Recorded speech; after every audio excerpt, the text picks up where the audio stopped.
ఎవరి సిఫారసు స్వీకరించబడని ఆ సమయంలో మానవులంతా హజరత్ ఆదం అలీసలాం గారి దగ్గరికి వెళ్ళి, ఓ ఆదం, మీరు మానవుల పితామహులు కదా, దేవుడు మిమ్మల్ని తన స్వహస్తాలతో సృష్టించాడు కదా, మీ దేహంలోనికి ఆయన ఆత్మనే ఊదాడు కదా, దైవదూతల్ని ఆదేశించగానే వారంతా మీకు సాష్టాంగం చేశారు కదా, దేవుడు మిమ్మల్ని స్వర్గంలో ప్రవేశింపజేశాడు కదా, మరి మీరు మీ ప్రభువు దగ్గరికి మా కోసం సిఫారసు చెయ్యరు, మేమెలాంటి ఆపదలో ఉన్నామో చూస్తున్నారు కదా అని అభ్యర్థిస్తారు.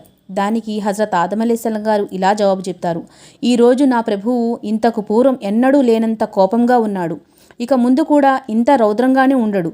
ఇక నా వల్ల ఓ పొరపాటు జరిగిపోయింది, శైతాను నన్ను మభ్యపెట్టాడు, నా ప్రభువు నన్ను ఒక చెట్టు దగ్గరికి పోవద్దని వారిస్తుంటే నేను ఆయన ఆజ్ఞ పాటించకపోయాను, దాని గురించి నేను చాలా విచారిస్తున్నాను. ఇప్పుడు ప్రతి మనిషి తనను గురించి తప్ప ఇతరుల గురించి ఆలోచించే పరిస్థితుల్లోనే లేడు అని చెప్తున్నారు.